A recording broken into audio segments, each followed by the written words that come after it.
5ヶ月か。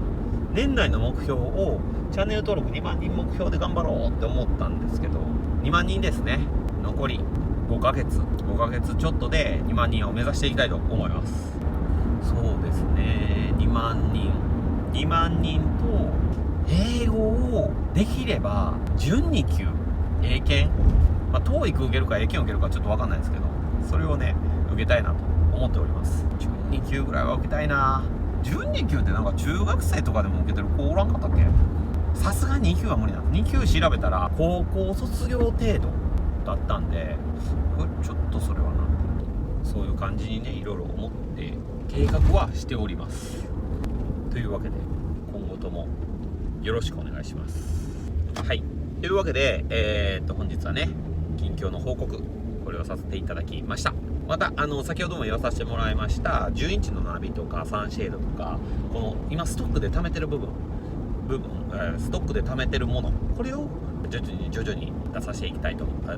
いただきたいと思っております。はい、よければご視聴ください。はい、というわけで、本日はこの辺にしたいと思います。チャンネル登録グッドボタンぜひお願いします。 Twitter、Instagram もやってますのでぜひフォローしてください。本日もご視聴ありがとうございました。バイバイ。